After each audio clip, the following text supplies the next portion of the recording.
Nellie Porter's life shattered into 1,000 pieces on what should have been the happiest day of her life. The church bells of Silver Creek tolled mournfully as she stood alone at the altar, her white wedding dress now feeling like a mockery as tears streamed down her face. Adam Weathers, her fiancé of 2 years, had sent a hastily scrawled note with his brother that simply read, "I can't do this, I'm sorry." The whispers from the pews behind her grew louder as the realization spread through the small frontier church that there would be no wedding today in the summer of 1878. "I think you all should go home now," Nellie's father announced to the gathered guests, his voice tight with anger and embarrassment.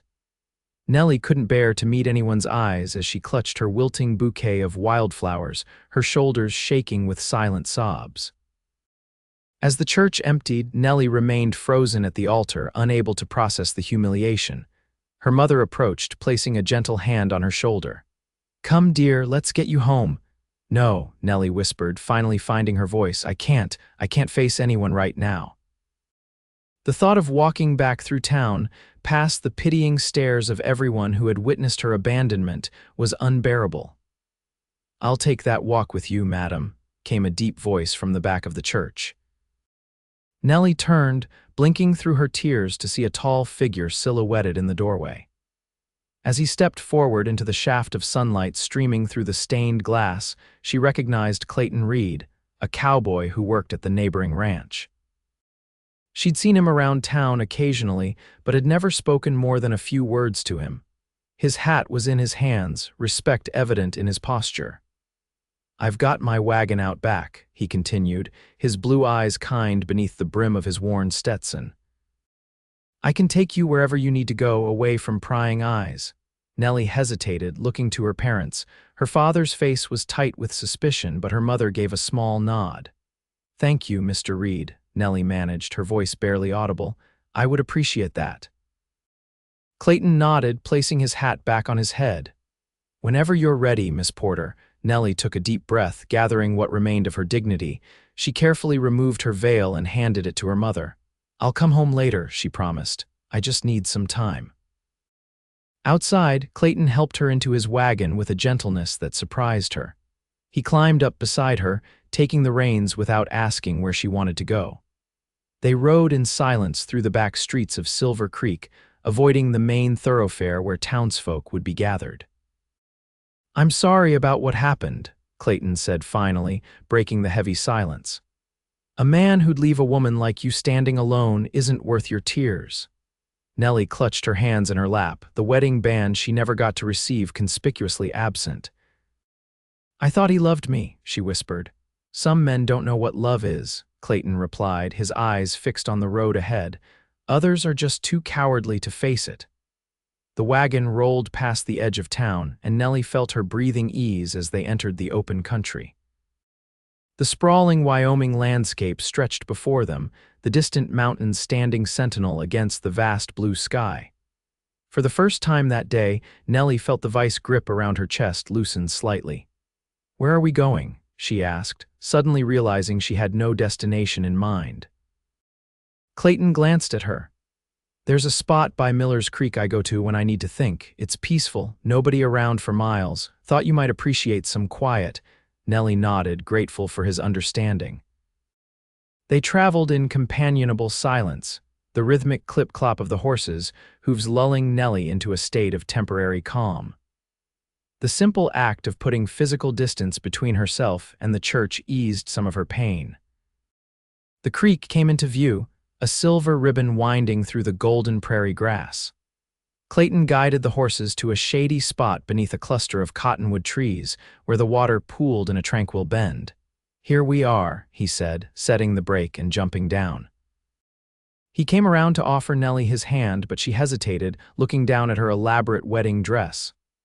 "I must look ridiculous," she said, fresh tears threatening. Clayton shook his head. "You look beautiful, Miss Porter, like a vision." "It's a shame some folks can't recognize what's standing right in front of them." Something in his tone made Nellie look at him more closely. His weathered face was sincere, his eyes clear and honest. She placed her hand in his and allowed him to help her down from the wagon. "Thank you, Mr. Reed." Clayton, he corrected. If we're going to be escaping a wedding together, might as well use first names. A small, unexpected smile tugged at Nellie's lips. Clayton, then, and I'm Nellie. He nodded, then gestured toward a flat rock by the water's edge. Would you like to sit for a spell? I've got some water and a bit of food if you're hungry. Nellie shook her head.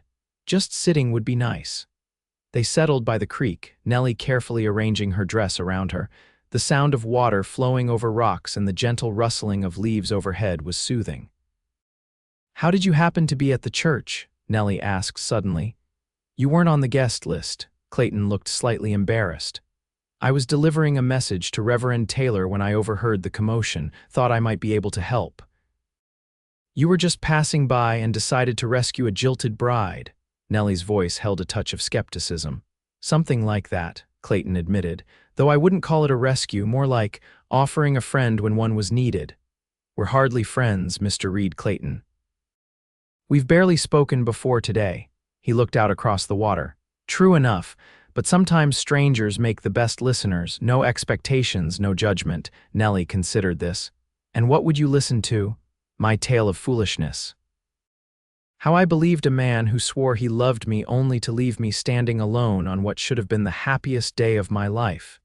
If that's what you need to talk about, Clayton replied simply. Or we could sit here in silence, or I could tell you about the eagle's nest up on that ridge. He pointed to a distant outcropping of rock. Been watching them raise their young all spring. Nellie followed his gaze, squinting against the sun. I'd like to hear about the eagles, she said softly. So Clayton told her about the eagle pair, how they'd returned to the same nest for years, how fiercely they protected their young, how gracefully they soared above the valley. His deep voice was as soothing as the flowing water, and Nellie found herself relaxing despite everything. As the afternoon wore on, Clayton shared more stories of the land and its creatures.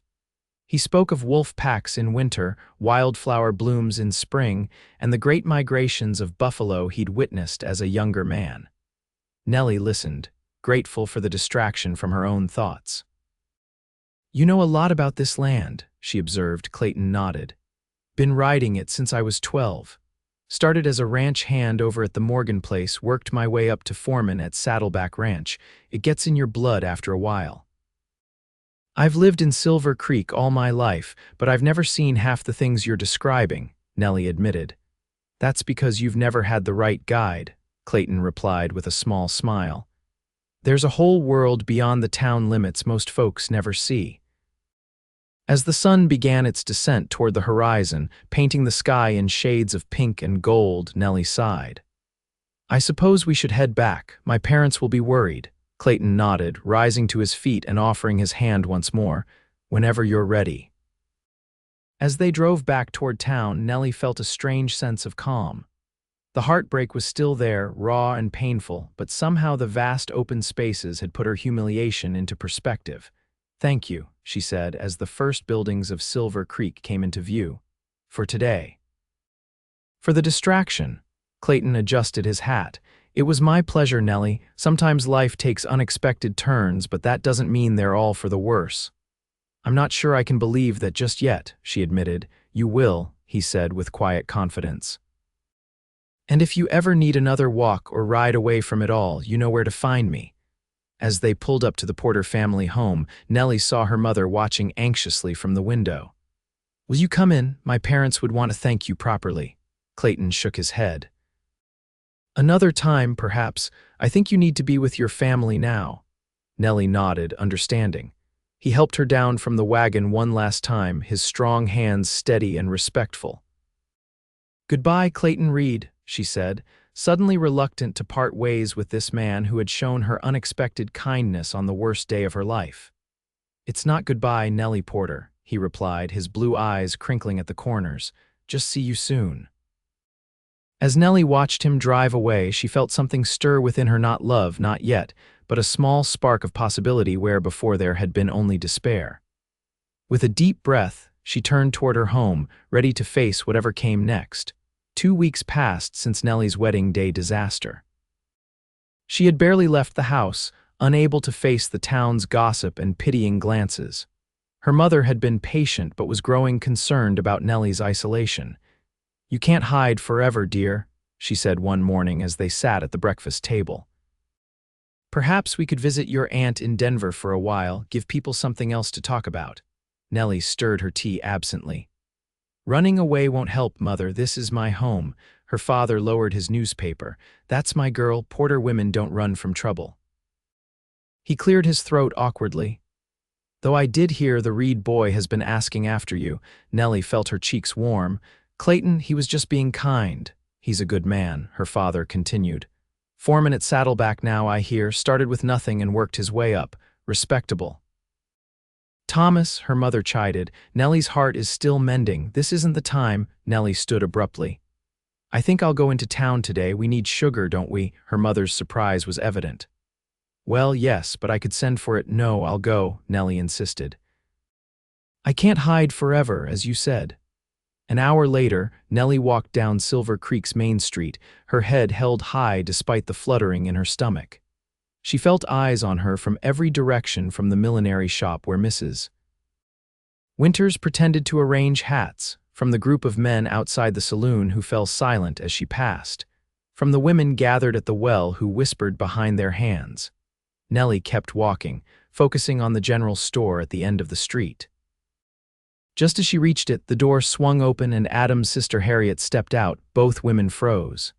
Harriet was the first to recover, her expression shifting from shock to pity. "Nellie, how are you?" "I'm well, thank you," Nellie replied stiffly, though her heart was pounding. "If you'll excuse me." "Wait," Harriet caught her arm. "I want you to know my family is mortified by what Adam did. He's gone to California now, but what he did was unforgivable." "Yes, it was," Nellie agreed, gently removing Harriet's hand, "but life continues."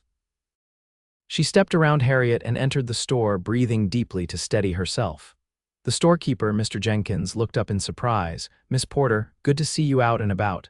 "Good morning, Mr. Jenkins. I need some sugar, please, and perhaps some coffee."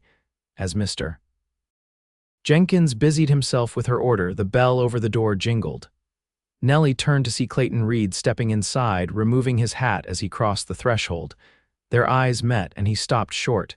"Miss Porter," he said, inclining his head, "it's good to see you." "Mr. Reed," she replied, conscious of Mr. Jenkins watching them with interest. "How are you?" "Can't complain," Clayton answered. "How are those eagles we talked about?" A small smile touched Nellie's lips at the memory. "I imagine they're still soaring." "That they are." Something in his expression warmed her. "I was just heading to get some supplies for the ranch. Big roundup coming next week." Mr. Jenkins placed Nellie's purchases on the counter. "Will that be all, Miss Porter?" "Yes, thank you." She reached for her coins, but Clayton stepped forward. "Allow me," he said, placing money on the counter before she could protest. "That's not necessary," she began, but Clayton shook his head. "Consider it payment for the pleasure of your company that day by the creek. Best conversation I've had in months, Mr. Jenkins raised his eyebrows but said nothing as he took Clayton's money. "Thank you," Nellie said, gathering her purchases. "Though I hardly provided much conversation." "Quality over quantity," Clayton replied with a small smile. "May I walk you back to your home?" Nellie hesitated, aware of the eyes that would follow them, the tongues that would wag. Then she lifted her chin. "I would like that." Outside, they walked side by side down the street. Nellie could feel the stairs, but Clayton's solid presence beside her made them easier to bear. "You're causing quite a stir, Miss Porter," he observed quietly. "So are you, Mr. Reed," she replied. "The town will be talking about this for days." "Let them talk," he said. "Gives them something to do besides count fence posts." A laugh escaped Nellie, surprising her. When was the last time she had laughed? It felt good, like stretching after being still too long. "How have you been, truly?" Clayton asked as they turned onto the quieter residential street. Nellie considered her answer. "Healing, I suppose. Some days are better than others." "That's how it goes," he agreed. "One foot in front of the other until walking doesn't hurt so much. You sound like you speak from experience." Clayton nodded. "Lost my wife 5 years back. Fever took her quick." Nellie stopped walking, surprised. "I had no idea you were married." "Was," he corrected gently. "Caroline was her name. We had 2 good years together." I'm so sorry, Nellie said, feeling a new connection to this quiet man. No children, a shadow passed over his face.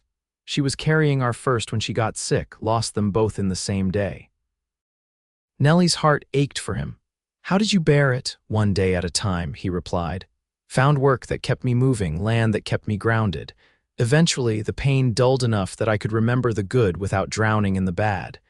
They resumed walking, a new understanding between them. When they reached Nellie's gate, she turned to face him. Thank you for the sugar and coffee and the company, Clayton nodded. I've been thinking about those eagles again. The young ones are learning to fly now. It's quite a sight. He hesitated, then added, I ride out that way most Sundays after church, if you ever wanted to see them for yourself. Nellie felt a flutter in her chest that had nothing to do with anxiety. I might like that. Sunday then, if you're amenable. Sunday, she agreed. Clayton placed his hat back on his head, tipping it slightly. Good day, Miss Porter. Good day, Mr. Reed. As Nellie watched him walk away, she realized she was smiling. Her mother was watching from the window, her expression curious. Nellie knew there would be questions, but for the first time in weeks, she didn't mind. Perhaps her father was right about Clayton Reed being a good man. Perhaps there was something to be said for unexpected kindness on dark days. Sunday couldn't come soon enough.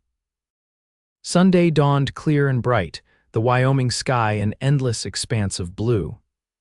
Nellie found herself taking extra care with her appearance, choosing a simple but becoming blue dress that brought out the color of her eyes. She told herself it was merely because she was attending church for the first time since the incident, but she couldn't deny the flutter of anticipation at the thought of seeing Clayton again. The church was packed when the Porter family arrived. Conversations hushed as Nellie walked in, but she held her head high, refusing to give them the satisfaction of seeing her discomfort. She spotted Clayton near the back, standing respectfully as the congregation settled. Their eyes met briefly, and he gave a subtle nod that somehow bolstered her courage. Reverend Taylor delivered a sermon on forgiveness and new beginnings that seemed almost too pointed to be coincidental. Nellie kept her expression neutral, though she felt certain eyes darting to her throughout the service.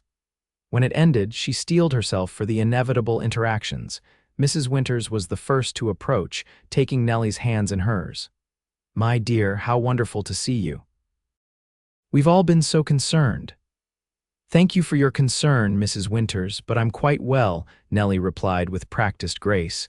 Others followed, offering similar sentiments that barely masked their curiosity. Nellie endured it all with outward calm, though inwardly she counted the minutes until she could escape. Nellie, her mother said quietly as the crowd thinned, Mr. Reed seems to be waiting. Is there something I should know? Nellie glanced toward the door where Clayton stood patiently. He's offered to show me some eagles nesting nearby. I thought the fresh air would do me good. Her mother's expression was knowing. I see. Well, your father and I will expect you for supper. Thank you, Mother. Nellie kissed her cheek and made her way to where Clayton waited. Ready for that ride? He asked, his eyes crinkling at the corners. More than ready, she admitted. Outside, Clayton's wagon waited. He helped her up, his strong hands steady at her waist. The simple contact sent an unexpected warmth through her that Nellie quickly dismissed as the result of too much time spent indoors lately. As they left town behind, Nellie felt herself relaxing. Thank you for suggesting this. I didn't realize how much I needed to escape. Sometimes the hardest part of healing is doing it with an audience, Clayton replied, guiding the horses along a winding trail that led toward the foothills. Out here you can just be. They rode in comfortable silence for a while, the landscape opening up around them. Wildflowers dotted the prairie in bursts of yellow and purple, while overhead hawks circled lazily in the summer thermals. It's beautiful, Nellie said softly. I've lived here all my life, but I've never really seen it like this. Most folks don't, Clayton agreed. They're too busy looking down at what needs doing to look up at what's worth seeing. He turned the wagon onto a narrower trail that climbed gradually into the hills. After about half an hour, he pulled the horses to a stop in a small clearing sheltered by pines. We'll walk from here, he explained, jumping down and coming around to help her. The nest is just over that ridge, but it's better to approach quietly on foot. Nellie took his offered hand, noticing how different his calloused palm felt from Adam's smooth banker's hands. There was something reassuring about the strength in Clayton's grip, the quiet capability he exuded. "It's not too far," he promised, leading her along a faint path through scattered pines. "Watch your step on these rocks." They climbed in silence, Clayton occasionally offering his hand on steeper sections. At the crest of the ridge, he gestured for her to crouch down. "Just over there," he whispered, pointing to a massive nest perched in a dead tree about 100 yards away. "If we're lucky, they'll be hunting." As if on cue, a massive bald eagle launched from the nest, its wingspan impressive against the blue sky. Nellie gasped softly as the magnificent bird soared overhead, its white head gleaming in the sunlight. "Oh my," she breathed. "I've never seen one so close." "Wait," Clayton murmured, his shoulder warm against hers as they crouched together. "Watch the nest." A moment later, Nellie spotted movement: two nearly full-grown eaglets, their feathers still mottled with juvenile coloring, testing their wings on the edge of the nest. "They're almost ready to fly," Clayton explained. "Been watching them grow all summer." "They're beautiful," Nellie said, entranced by the young bird's awkward grace. For the next hour, they watched the eagle family. The mother returned with a fish, feeding her young with gentle precision. Later, both parents soared together in what seemed like a dance, wheeling and diving in perfect synchronization. "They mate for life, you know," Clayton said quietly. "Eagles. Once they choose a partner, that's it. They build their nest together, raise their young together, face every storm together." Nellie felt a pang in her chest. "How wonderful for them," she said, unable to keep a trace of bitterness from her voice. Clayton looked at her, his blue eyes searching. "Humans could learn a thing or two from eagles, about loyalty, about building something that lasts." "Some humans, perhaps," Nellie replied, thinking of Adam's betrayal. "Most worth knowing," Clayton said firmly. As the sun climbed higher, Clayton suggested they break for lunch. He produced a small bundle from his saddlebag: fresh bread, cheese, and apples he'd packed for them. They settled in a sunny spot with a view of both the eagle's tree and the valley below. Silver Creek was visible in the distance, looking impossibly small and insignificant from this height. "Problems look different from up here, don't they?" Clayton observed, following her gaze. Nellie nodded. "Everything does." She accepted a slice of apple from him, their fingers brushing briefly. "Thank you for bringing me here, my pleasure. It's not often I get to share this place with someone who appreciates it." "Do you come here often?" Clayton nodded. "When I need to think or remember what matters." He hesitated, then added, "I brought Caroline here once. She loved it too." Nellie felt a sudden kinship with this woman she'd never met. "Tell me about her," she requested softly. "If you don't mind." Clayton looked surprised but not displeased. "She was a schoolteacher, came out from Boston with dreams of educating frontier children, fiery spirit, gentle heart." A smile touched his lips at the memory. "Couldn't cook worth a damn, but she could recite Shakespeare by heart and calm the wildest horse with just her voice." "She sounds remarkable," Nellie said sincerely. She was. Clayton's eyes held a distant look. "When she died, I thought that was it for me. Couldn't imagine ever feeling anything again except emptiness." He glanced at Nellie. "But time has a way of proving you wrong about such things." The weight of his words hung between them, full of unspoken meaning. Nellie felt something shift in her understanding of this quiet, thoughtful man. "Adam and I were engaged for 2 years, she found herself saying. "I thought I knew him. I thought he knew me. Now I wonder if we knew each other at all." Clayton considered this. "Sometimes people show you exactly who they are, but you're too busy seeing who you want them to be." The simple truth of his words struck Nellie deeply. Hadn't she ignored signs of Adam's hesitation? His reluctance to set a date, his vague talks of moving to San Francisco someday when she had no desire to leave Wyoming. "I built a future in my mind," she admitted. "One where he was the husband I wanted, not the man he actually was." "We all do that sometimes," Clayton said gently. "Dream things into being that aren't meant to be." They ate in comfortable silence for a while, watching the eagles soar above the valley. One of the eaglets made a tentative flight from the nest to a nearby branch, its wings strong but its landing awkward. "Look at that," Clayton said, pointing. "First flight, scary business leaving the nest." "But necessary," Nellie observed, watching the young eagle adjust its balance on the branch. "Otherwise, they'd never know what they're capable of." "Exactly." Clayton's smile was warm. "Same goes for people, I reckon." As they packed up their simple picnic, Nellie felt lighter than she had in weeks. The humiliation of her wedding day seemed distant up here, reduced to proper perspective by the vastness of the landscape and the simple pleasure of good company. The ride back to town was filled with easier conversation. Clayton told stories of ranch life, of cattle drives and winter blizzards, of cowboys and their superstitions.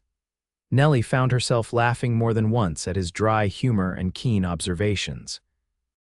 As Silver Creek came back into view, Nellie felt a twinge of regret that the day was ending. "Thank you again," she said as they approached her home. "Today was healing." Clayton nodded, understanding in his eyes. Sometimes the best medicine is distance and a different view. He helped her down from the wagon, his hands lingering at her waist a moment longer than strictly necessary. "Would you consider another outing, perhaps next Sunday?" Nellie felt a flutter of anticipation. "I would like that very much." "Until then," he said, touching the brim of his hat in farewell. Nellie watched him drive away, a small smile playing on her lips. For the first time since her wedding day disaster, she found herself looking forward to something with genuine excitement. Inside, her mother was waiting with curious eyes. "Did you enjoy your eagle watching?" "Very much," Nellie replied, unable to keep the warmth from her voice. Her mother studied her face. "The fresh air has done you good. You have color in your cheeks again." "It's a beautiful day," Nellie said simply, though she knew it wasn't just the sunshine that had brought life back to her face. "And Mr. Reed, was he a good guide?" Nellie met her mother's knowing gaze. "The best," she admitted. "He sees things others miss." Her mother nodded, satisfied. "Good. You deserve someone who really sees you, Nellie." The implication was clear, but Nellie wasn't ready to examine it too closely. One step at a time, she told herself. Just like the eaglet learning to fly, over the next several weeks, Nellie and Clayton fell into a comfortable routine. Each Sunday after church, they would ride out to explore different parts of the countryside, sometimes returning to the eagles, other times discovering new vistas and hidden valleys. During the week, Clayton occasionally appeared in town on ranch business, always finding a reason to stop by the Porter house with small gifts, a particularly beautiful wildflower, a book of poetry he thought she might enjoy, once even a small wooden eagle he had carved himself during evening hours by lamplight. Tongues wagged in Silver Creek, of course. The jilted bride and the widowed cowboy made for irresistible gossip. But Nellie found she cared less with each passing day. There was something liberating about having already endured the worst the town's gossips could offer.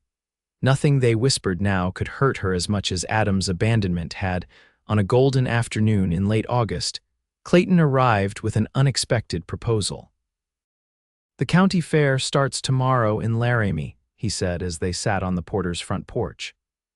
"I thought you might enjoy a change of scenery. It's a full day's journey there and back, but we could stay overnight, separate rooms at the hotel, of course," he added hastily. "Your parents would be welcome to join us." Nellie's mother, who had been discreetly listening from her rocking chair, spoke up. "That's very kind, Mr. Reed, but Thomas and I have too much to do here. However, I see no reason why Nellie shouldn't go. Perhaps Mrs. Winters could accompany you as a chaperone." Clayton nodded. "I'd be happy to invite her if that would be proper." And so it was arranged. Mrs. Winters, a widow herself and secretly delighted to be included in what she considered a budding romance, agreed enthusiastically to accompany them. The next morning, Clayton arrived with his wagon freshly painted and a team of matching bay horses. Mrs. Winters chattered happily as they set out, but tactfully dozed off during much of the journey, giving Nellie and Clayton some privacy to talk. "You look beautiful today," Clayton said quietly as they passed through a particularly scenic stretch of prairie. "That green brings out the gold in your eyes." Nellie felt herself blushing, unused to such direct compliments. Thank you. I haven't had occasion to wear this dress in some time. Well, I'm honored to be the occasion, he replied with a smile that made her heart quicken. The Laramie County Fair was everything Clayton had promised: lively, colorful, and full of distractions. They wandered among stalls displaying prize livestock and homemade preserves. A quilting competition showcased intricate designs that had Nellie and Mrs. Winters exclaiming in admiration. Musical performances and horse races provided entertainment throughout the day. Clayton won a shooting competition, hitting 5 targets in rapid succession to the applause of onlookers. His prize was a silver belt buckle, which he immediately presented to Nellie. "I have no use for such finery," he insisted when she protested, "but seeing it remind you of today would please me greatly." As evening fell, lanterns were lit throughout the fairgrounds, creating a magical atmosphere. A dance had been organized in a large tent, with a small band playing lively tunes that had couples spinning across the wooden floor laid for the occasion. "Shall we?" Clayton asked, extending his hand to Nellie. She hesitated only briefly before placing her fingers in his. "I'd like that, Mrs. Winters, comfortably ensconced at a table with several ladies her age, waved them off with a knowing smile. Clayton led Nellie onto the floor just as the band struck up a waltz. His hand at her waist was strong and sure as he guided her through the steps. Nellie had danced with Adam many times, but there was something different about being in Clayton's arms, a sense of security, of being truly seen. "You dance very well for a cowboy," she teased gently. "My mother insisted all her boys learn," he replied. "Said no son of hers would stumble around a dance floor like a newborn calf." Nellie laughed, the sound carrying above the music. "A wise woman, she was," Clayton agreed. "She would have liked you." The simple statement carried weight. They had been circling each other for weeks now, their growing feelings unspoken but increasingly evident. Nellie felt something shift between them as they moved together under the lantern light. "Clayton," she said softly, "I want to thank you." "For what?" "For being there that day at the church, for knowing exactly what I needed when I didn't know myself." His blue eyes held hers. "Some things a person just knows, Nellie, like when something precious is within reach." The music ended, but they remained standing close, reluctant to break the moment. Finally, Clayton offered his arm. "Would you like some refreshment?" They made their way to the punch table, where they encountered a well-dressed couple who greeted Clayton warmly. "Reed, didn't expect to see you here," the man said, clapping Clayton on the shoulder. "Judge Parker," Clayton replied respectfully. "Mrs. Parker, may I introduce Miss Nellie Porter from Silver Creek?" The judge's wife smiled warmly. "Delighted to meet you, my dear. Are you enjoying the fair?" "Very much," Nellie replied. "It's my first visit to Laramie."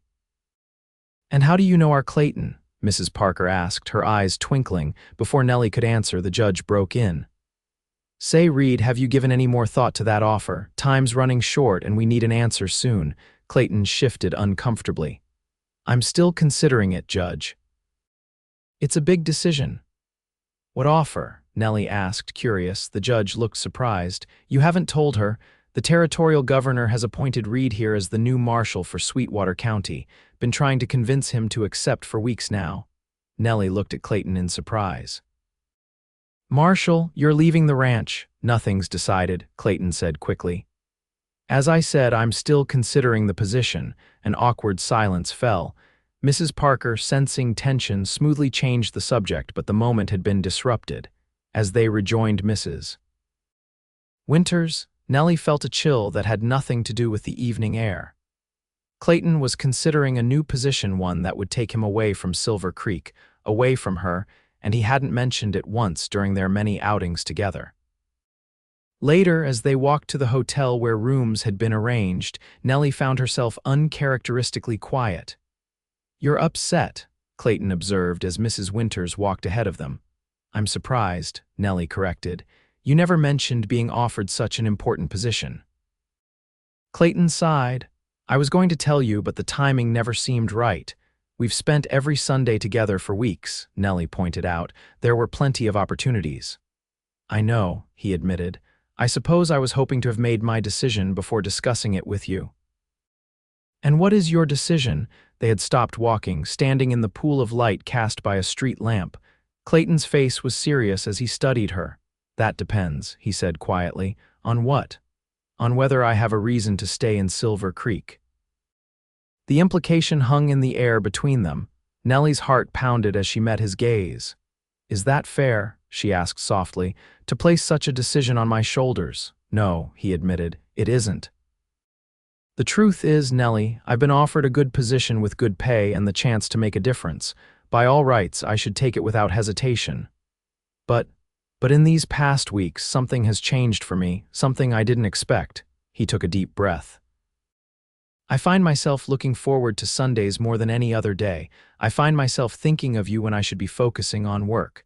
I find myself wondering if there might be a future where Mr. Reed, Miss Porter," Mrs. Winters called from ahead. "Do hurry along, it's getting quite late." The moment broken, Clayton offered Nellie his arm once more. "We should continue this conversation tomorrow," he said quietly. Nellie nodded, her mind whirling with unspoken words and newly awakened possibilities. As she bid him good night at her hotel room door, she found herself wishing for the courage to say what was in her heart. Sleep came fitfully that night, her dreams filled with eagles soaring and falling, with dance music that turned discordant, with Clayton riding away toward distant mountains she couldn't reach. Morning brought clarity. As she dressed for breakfast, Nellie considered what she truly wanted. Adam's abandonment had wounded her deeply, but in its wake, she had discovered strengths she hadn't known she possessed. Clayton had been part of that discovery, showing her possibilities beyond the narrow confines of her previous expectations. The realization struck her with sudden force. She was falling in love with Clayton Reed. Not as a replacement for Adam, not as a balm for her wounded pride, but as a man whose quiet strength and genuine kindness had slowly worked their way into her heart. When she descended to the hotel dining room, she found Clayton already waiting, hat in hand, looking as though he too had passed a restless night. "Good morning," she said, summoning a smile. "Where is Mrs. Winters?" "She's having breakfast with some acquaintances she encountered," Clayton replied. "She suggested we might like to talk privately before the journey home." They were seated at a quiet table in the corner. After ordering coffee, Clayton leaned forward, his expression earnest. "Nellie, about last night I want to apologize. It wasn't fair to suggest my decision about the marshal position had anything to do with you." "No, it wasn't," she agreed, "but I understand why you did." Clayton looked surprised. "You do?" "We've been dancing around something for weeks now, Clayton. Something neither of us has been brave enough to name." His eyes held hers. "And what would you call it?" Nellie took a deep breath. "I would call it possibility, a chance for something neither of us expected to find again." Clayton reached across the table, his hand covering hers. "When I saw you that day in the church, standing alone in your wedding dress, I felt something I can't explain. Not pity, though my heart broke for your pain, but recognition, like I was seeing someone I'd been looking for without knowing it." "I was shattered that day," Nellie said softly. "But looking back, I realize Adam did me a favor. We would have made each other miserable eventually. He never really saw me, not the real me." "I see you, Nellie Porter," Clayton said, his voice low and intense. "I see your strength, your kindness, your courage in facing down this town's gossip. I see the way you light up when you talk about books, the gentleness in your hands when you helped that injured bird we found, the determination in your eyes when you climbed that ridge to see the eagles." Nellie felt tears welling in her eyes. "I see you too, Clayton Reed, your patience, your wisdom, your respect for the land and its creatures, the care you take with everything that matters." Clayton's grip tightened on her hand. "I've been offered the marshal position in Sweetwater County. It's good work, important work, but last night watching you dance in the lantern light, I realized something." "What's that?" "No job, no position, no amount of money would be worth losing the chance to see where this path between us leads." He paused, gathering his courage. "I'm going to decline the offer, Nellie. My place is in Silver Creek." Nellie shook her head. "No, Clayton, you shouldn't make such a decision based on feelings that are still new and untested." "They may be new," he acknowledged, "but they're not untested. Every Sunday with you has strengthened what I feel. Every conversation has confirmed it. Confirmed what? She whispered, needing to hear him say it. That I'm falling in love with you, Nellie Porter, that I want to build something with you, something that lasts. Like those eagles and their nest strong enough to weather any storm, tears spilled onto Nellie's cheeks. I'm afraid, she admitted. After Adam, I swore I wouldn't trust my heart again so easily. I understand fear, Clayton said gently. After Caroline died, I thought that part of my life was over, but sometimes life gives you a second chance when you least expect it. He squeezed her hand. I'm not asking for promises, Nellie, just a chance to show you day by day that what I feel is real and lasting. Nellie looked into his eyes and saw nothing but sincerity. Slowly, she nodded. Day by day, she agreed. But Clayton, about the marshal position, don't decline it on my account. If it's what you truly want, what I want, he interrupted gently, is a life with meaning. I thought the marshal's badge might provide that, but now I see other possibilities. He smiled. Besides, Sweetwater County is not so far. If things between us progress, we could consider it together. The implication of his words sent a warmth through Nellie that had nothing to do with the coffee before her. Together, she repeated. I like the sound of that. As they prepared for the journey back to Silver Creek, something had shifted between them. Their conversations flowed more easily. Their glances held new meaning, and when Clayton helped her into the wagon, his touch lingered with deliberate tenderness. Mrs. Winters, observing them with a matchmaker's satisfaction, chatted happily about the fair, tactfully avoiding mention of the obvious development in their relationship. As they drove through the golden afternoon light, Nellie found herself thinking of eagles, of their soaring flight, their fierce loyalty, their nests built to withstand whatever nature threw at them. Perhaps, she thought, human hearts could be rebuilt with the same resilience, the same determination to rise again after falling. Clayton's hand found hers on the seat between them, his strong fingers entwining with hers in a silent promise. Nellie squeezed back, her heart full of cautious hope and newfound courage. The road ahead might not be the one she had once envisioned, but looking at the man beside her, Nellie Porter knew it held possibilities far richer than she had ever dared to dream. Autumn came to Wyoming with characteristic swiftness, painting the aspen groves gold and bringing a sharp edge to the morning air. In Silver Creek, the change of seasons brought a fresh wave of activity as ranchers prepared for winter and townspeople stocked up on supplies before the first snows made travel difficult. For Nellie and Clayton, autumn brought a deepening of the connection that had begun in summer. Their Sunday outings continued, though now they often included practical preparations, gathering wild berries for Nellie's preserves, chopping and stacking firewood for her parents' home, or hunting for game to stock the winter larder. You're getting quite proficient with that rifle, Clayton observed one crisp October afternoon as Nellie successfully shot a plump rabbit for that evening's stew. Better aim than most of my ranch hands. Nellie smiled, lowering the weapon with satisfaction. My father taught me to shoot when I was 12, said a frontier woman should know how to feed herself if needed. Wise man, your father, Clayton replied, retrieving the rabbit, though I suspect he didn't anticipate you hunting in a fine wool dress. Nellie laughed, brushing a strand of hair from her face. A lady can be practical and fashionable, Mr. Reed. Indeed she can, Miss Porter, he agreed, his eyes warm with admiration. Their courtship, for that's what it had become, acknowledged by both families and the entire town, progressed with steady purpose. Clayton had declined the marshal position as planned, explaining to the territorial governor that his future lay in Silver Creek. Instead, he had accepted a partnership offer from the aging owner of Saddleback Ranch, with the understanding that he would eventually take over operations entirely. It's a good opportunity, he explained to Nellie as they rode back from checking on the eagle nest, now empty as the young birds had finally taken flight. James has no sons to inherit, and his daughter's husband has no interest in ranching. This way he can retire gradually, knowing the ranch will continue as he built it. You'll make an excellent rancher, Nellie said sincerely. You understand the land better than anyone I know. Clayton looked pleased at her confidence in him. It's a big responsibility. 40,000 acres, nearly 2,000 head of cattle, and 15 full-time hands depending on me for their livelihoods. If anyone can manage it, you can, Nellie assured him. She hesitated, then added, and you'll have help, I expect. Clayton glanced at her, a question in his eyes. What kind of help did you have in mind? Nellie felt her cheeks warm. Well, a successful rancher needs a capable wife to manage the household, doesn't he? Clayton pulled the horses to a stop, turning to face her fully. Nellie Porter, are you proposing to me?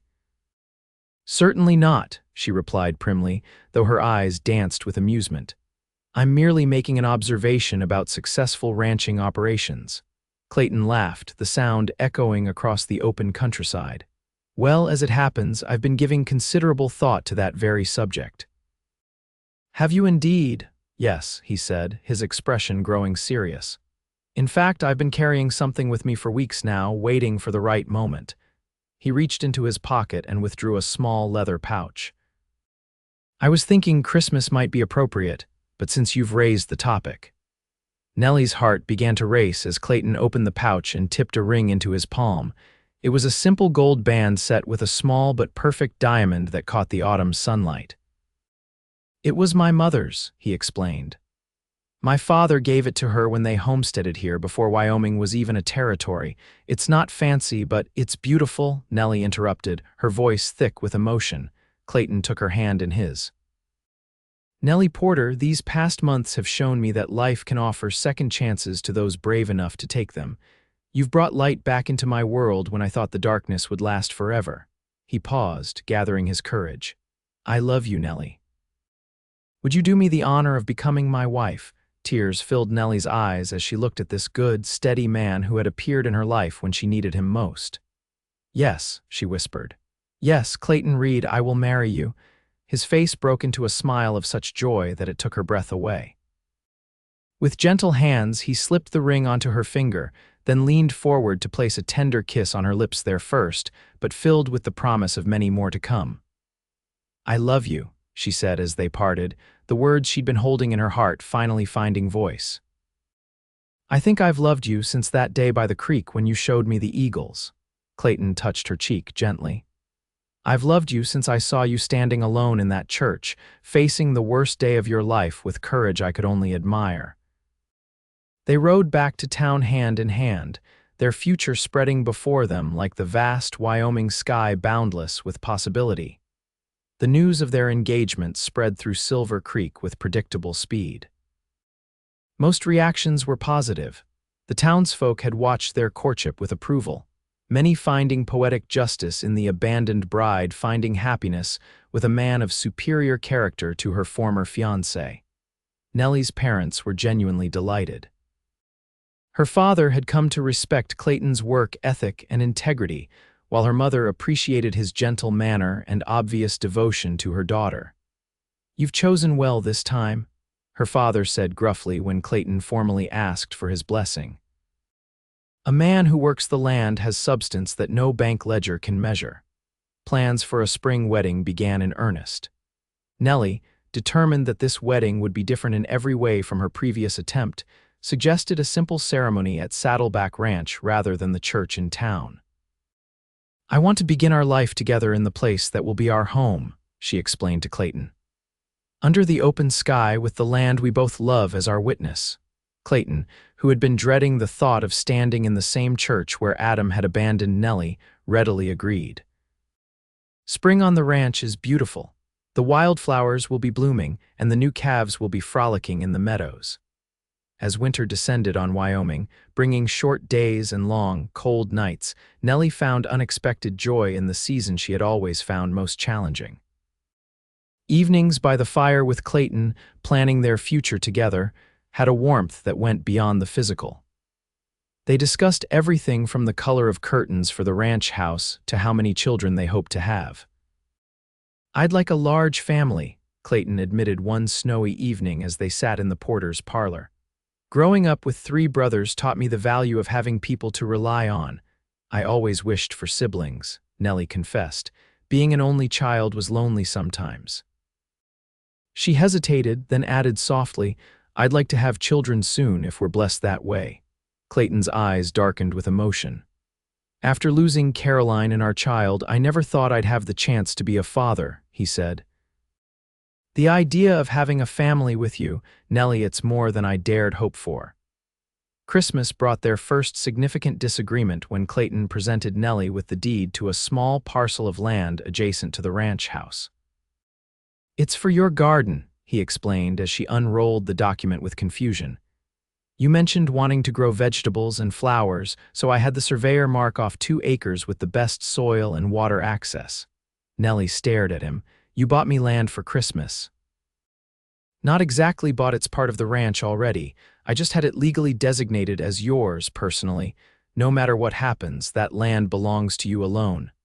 "No matter what happens," Nellie repeated, a chill running through her.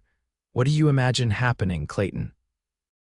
He looked uncomfortable. "Nothing specific, it's just, life is uncertain. I want to know you're provided for no matter what." "I don't need land deeded to me separately from my husband," Nellie said, an edge creeping into her voice. "When we marry, what's yours will be mine, and what's mine will be yours. That's the point of marriage." "I know that," Clayton replied, clearly confused by her reaction. "I thought you'd be pleased to have something that's solely yours." "What I want is a true partnership," Nellie said, rolling up the deed and handing it back to him. "Not a marriage where you're planning for failure before we've even begun." Clayton looked stricken. "That's not what I meant at all, Nellie. I was trying to give you security, independence." "I don't want independence from you," she said, softening slightly at his obvious distress. "I want a life we build together where we face whatever comes as one." They parted that evening with the issue unresolved, both retreating to lick their wounds and consider their positions. It was their first real quarrel, and Nellie found herself tossing restlessly that night, replaying the conversation and wondering if she had overreacted. The next morning, Christmas Day, brought a heavy snowfall that blanketed Silver Creek in pristine white. Nellie was helping her mother prepare the holiday dinner when a knock came at the door. Clayton stood on the porch, snow dusting his shoulders and hat, his breath visible in the cold air. In his hands was a small wooden box. "Merry Christmas," he said simply. "May I come in?" Nellie stepped back to admit him, her heart racing. "Merry Christmas, Clayton." Her parents tactfully retreated to the kitchen, leaving them alone in the parlor. "I couldn't sleep last night," Clayton began, removing his hat. "I kept thinking about our disagreement about the land deed." "I may have overreacted," Nellie admitted. "It was a thoughtful gift, even if—" "No," Clayton interrupted gently. "You were right, Nellie. I've been thinking about why I did it, and I realized something." He took a deep breath. "When Caroline died, I lost everything that mattered in a single day. It left me afraid to trust completely, afraid to build a life with no safeguards." Understanding dawned in Nellie's eyes. "You were trying to protect me." "And myself," he acknowledged. "By keeping something separate, I was holding back a piece of our future just in case." "Just as I've been afraid to trust completely after Adam," Nellie said softly. "We're both carrying scars, aren't we?" Clayton nodded. "But I don't want to build our marriage on fear of what might go wrong. I want to build it on faith in what will go right." He held out the wooden box. "This is my real Christmas gift to you." Nellie opened it to find the deed she had returned, but with a significant difference. Now both their names were listed as joint owners, not just of the garden plot, but of the entire Saddleback Ranch. "Everything together," Clayton said. "As equal partners in all things." Tears filled Nellie's eyes as she understood the magnitude of what he was offering, not just shared ownership of property, but complete trust in their shared future. "Thank you," she whispered, stepping into his embrace. "This is the most beautiful gift I've ever received." Their kiss beneath the Christmas greenery, her mother had hung sealed a deeper understanding between them that true partnership required not just love, but courage to face an uncertain future together, without reservations or escape routes. The remainder of winter passed in a flurry of wedding preparations and practical arrangements for their life together. Clayton began renovations on the ranch house, adding a larger kitchen at Nellie's request and a study where she could pursue her interest in botany. Nellie, meanwhile, ordered seeds for the garden they would plant together, and began assembling the household items they would need. As February turned to March, bringing the first hints of spring to the Wyoming landscape, excitement built in Silver Creek for the upcoming nuptials. Unlike Nellie's previous wedding plans, which had been largely directed by her mother and Adam's family, this time she and Clayton made decisions together, creating a celebration that reflected their shared values and vision for the future. "No elaborate dress this time," Nellie told her mother firmly as they discussed her wedding attire. "Something simple and practical that I can wear again." Mrs. Porter looked disappointed but nodded in understanding. "What about your grandmother's lace shawl? It's beautiful but not overly formal." "That would be perfect," Nellie agreed, grateful for her mother's support. The wedding date was set for the first Saturday in April, when spring would be well established, but before the demanding work of calving season reached its peak. Invitations were sent to neighbors and friends throughout the county, and Clayton's brothers promised to travel from Montana and Colorado for the occasion. As the day approached, Nellie found herself surprisingly calm. There were none of the nervous doubts that had plagued her before her wedding to Adam, no second thoughts about the life she was choosing. Clayton Reed was exactly who he appeared to be, a man of integrity, kindness, and steady purpose. The love between them had grown from friendship and mutual respect into something deep and enduring. 3 days before the wedding, as Nellie was packing the last of her personal belongings to move to the ranch, a commotion in the street drew her to the window. A stagecoach had arrived, unusual at this hour, and from it stepped a familiar figure that made her blood run cold. Adam Weathers, looking travel-worn but determined, was heading directly toward the Porter home. Nellie's first instinct was to hide, to pretend she wasn't home, but a stronger impulse prevailed. She had spent months rebuilding her life, finding strength she hadn't known she possessed. She would not cower now. She opened the front door before Adam could knock, facing him squarely on the porch. "Nellie," he said, removing his hat, "you look well." "What are you doing here, Adam?" she asked, her voice steadier than she would have expected. He had the grace to look uncomfortable. "I heard you were getting married. I wanted to explain, to apologize." "You're nearly a year too late," Nellie replied, "and I don't need your explanations or apologies." "Please, Nellie, 5 minutes of your time is all I ask. After what I did, I owe you that much." Against her better judgment, Nellie stepped aside to allow him entry. They sat stiffly in the parlor where they had once planned their life together. "I made a terrible mistake," Adam began. "Leaving you that way, it was unforgivable. I panicked." "Why?" Nellie asked, genuinely curious now that the pain had faded. "What were you so afraid of?" Adam sighed, running a hand through his hair. "My father was pushing me to take over the bank, to settle down in Silver Creek permanently. I felt trapped. I thought I wanted more than this town could offer." He looked at her directly. "But California was a mistake. Nothing there was what I expected, and no woman I met compared to you." Once such words would have thrilled her. Now Nellie felt only a distant pity for the man she had once thought she loved. "So you've come back to reclaim what you threw away?" she asked, unable to keep a hint of incredulity from her voice. "I know it's presumptuous," Adam admitted. "But when I heard you were marrying Reed, of all people a simple cowboy, I thought perhaps you were settling for less than you deserve." Anger flashed through Nellie at his dismissive tone. "Clayton Reed is twice the man you are," she said coldly.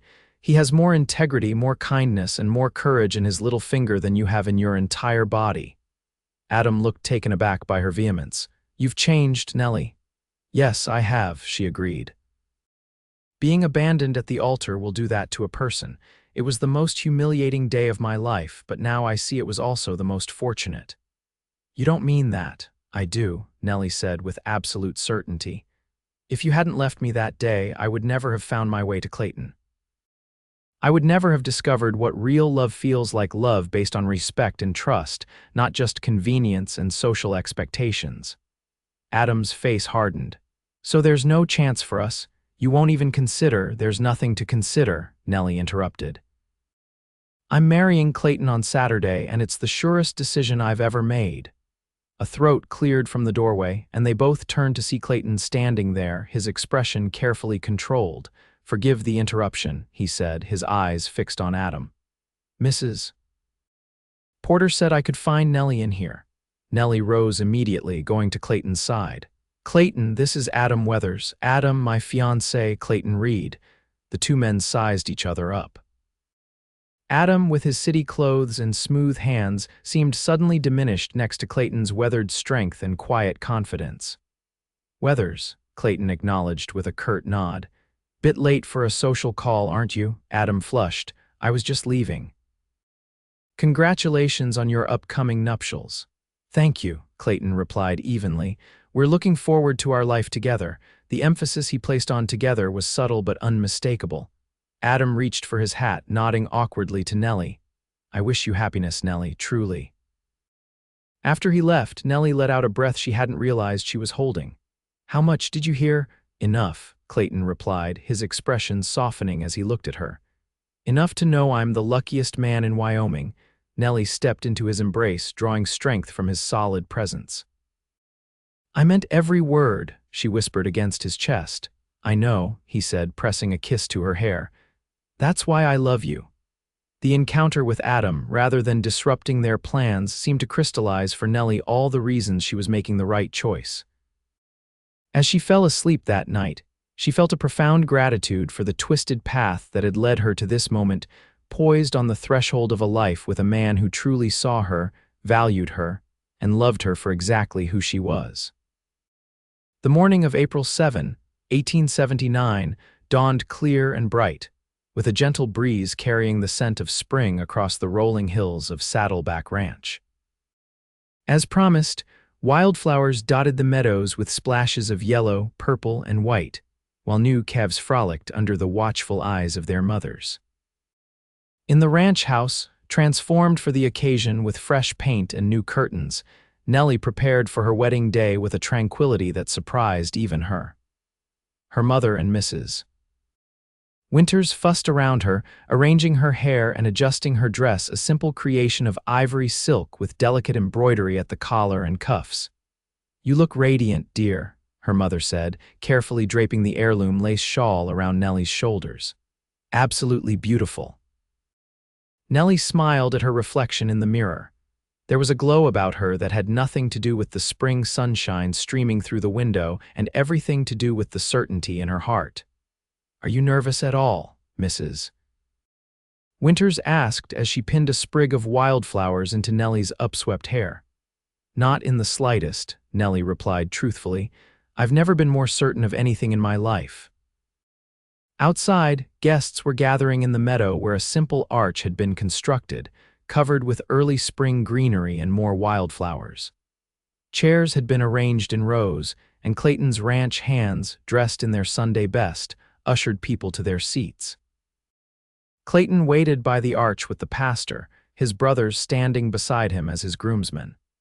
He had never looked more handsome, Nellie thought as she watched from the window, tall and straight in his new suit, his usually unruly hair tamed for the occasion, his face alight with anticipation. "It's time, darling," her father said, appearing at the doorway. His eyes grew suspiciously moist as he took in the sight of his daughter. "You're a vision." Taking his arm, Nellie allowed him to lead her downstairs and out onto the porch. A violinist began to play as they appeared, and the assembled guests rose to their feet, turning to watch her approach. Nellie's eyes, however, were fixed solely on Clayton. His face, as he watched her walk toward him, contained such naked adoration that she felt tears of joy spring to her eyes.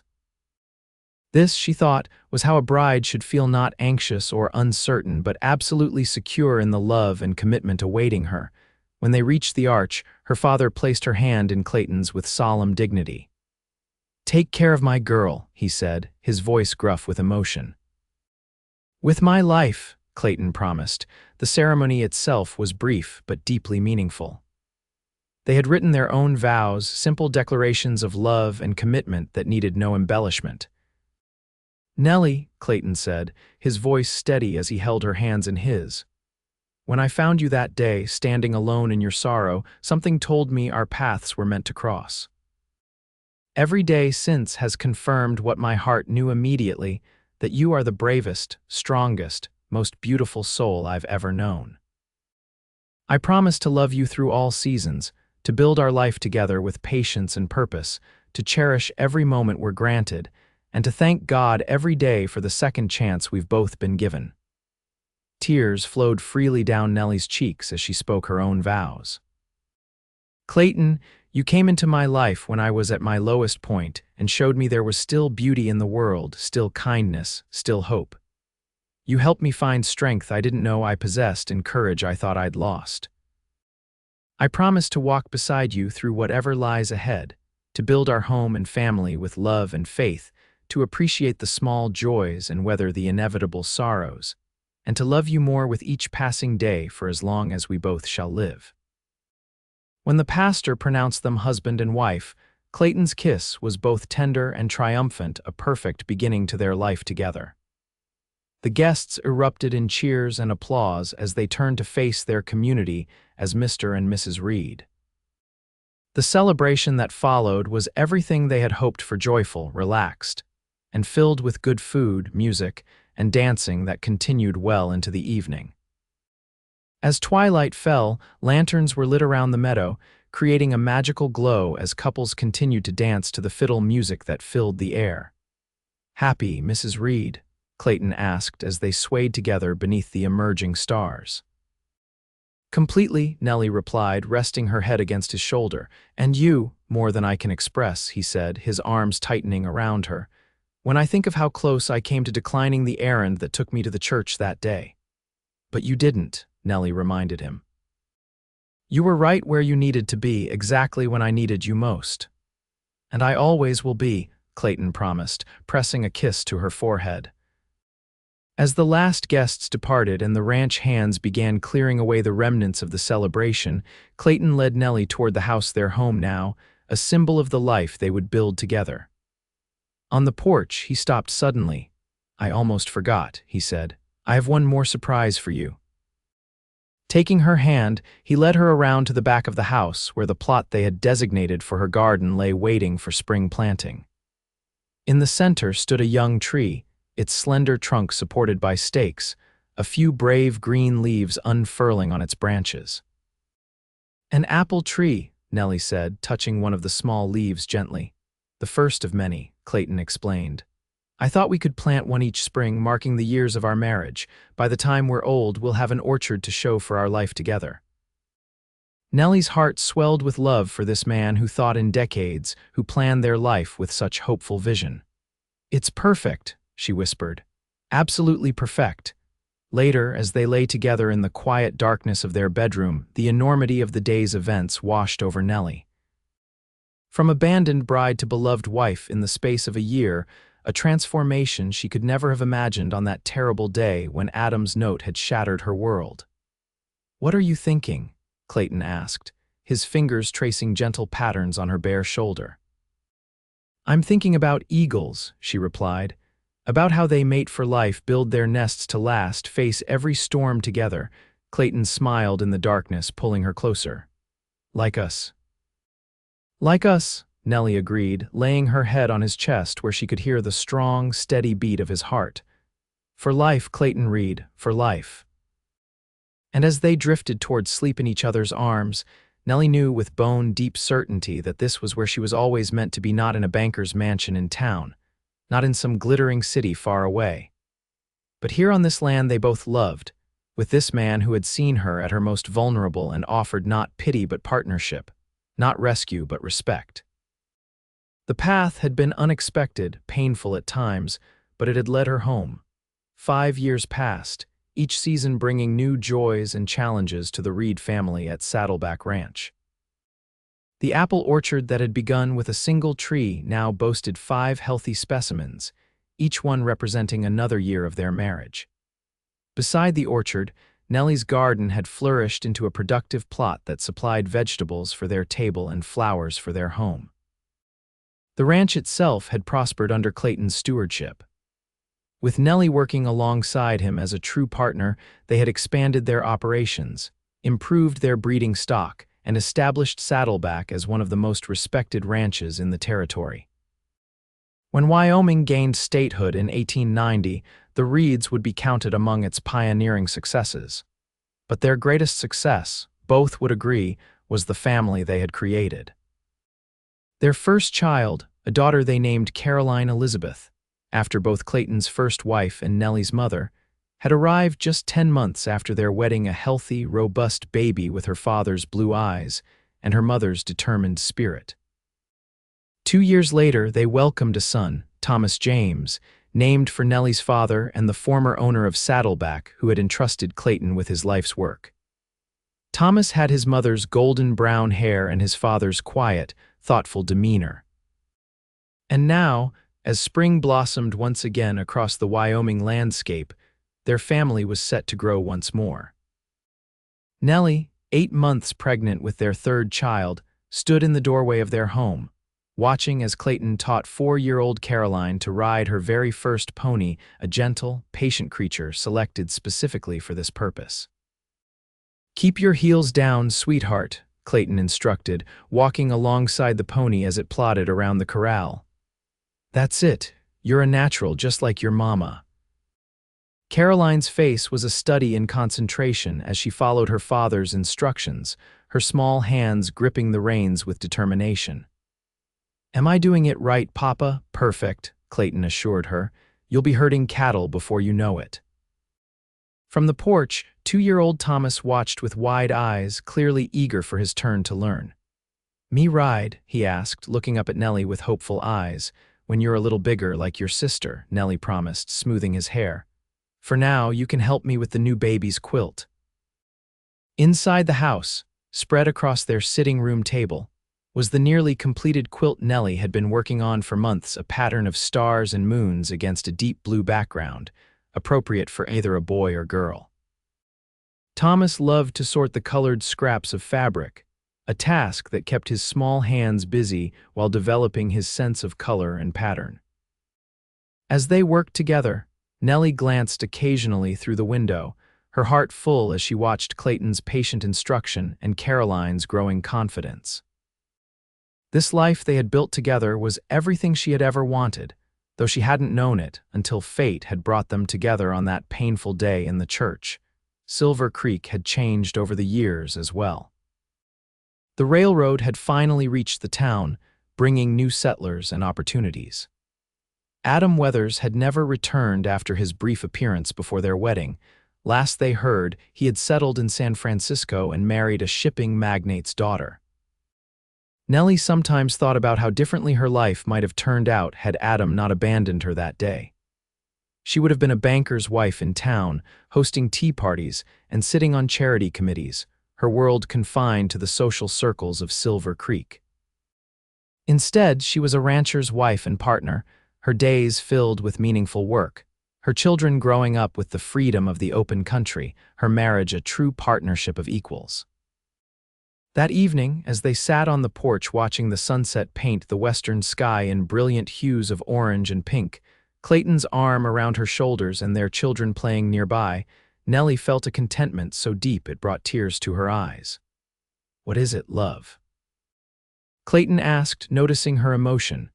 "Just thinking about how perfect this is," she replied, leaning against his solid strength. "Our life, our family, our home." Clayton's hand covered hers where it rested on her rounded belly. "We've been blessed," he agreed. "More than I ever thought possible." The baby kicked beneath their joined hands, a strong, healthy movement that made them both smile. "What shall we name this one?" Nellie wondered. "We've used most of our family names already." Clayton considered this.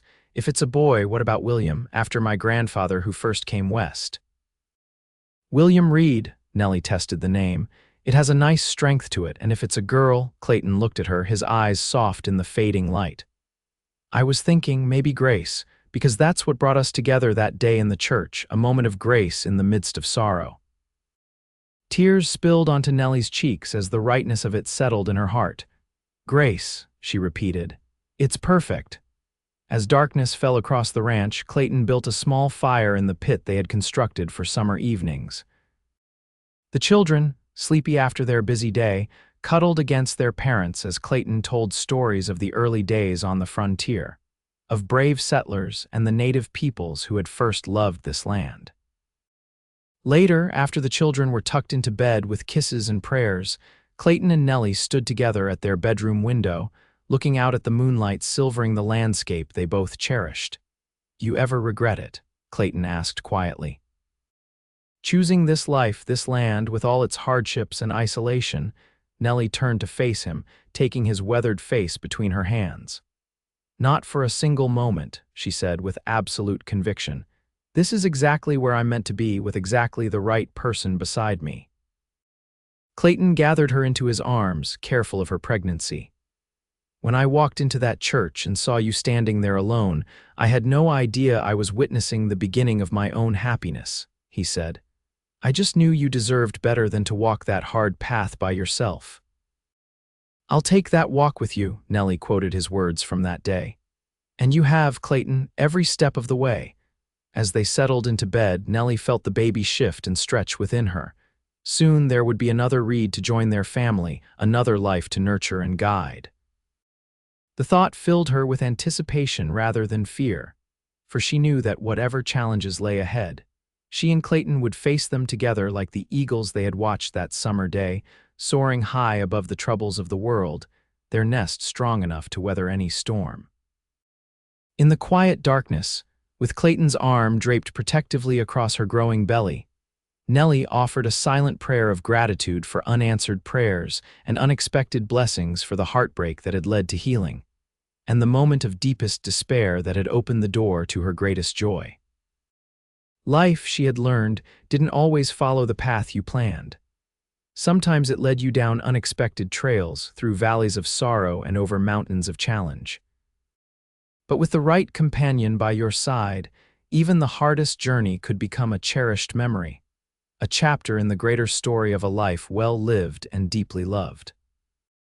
And as she drifted towards sleep, secure in Clayton's embrace, Nellie Reed knew their story was still being written day by day, season by season, one shared sunrise at a time.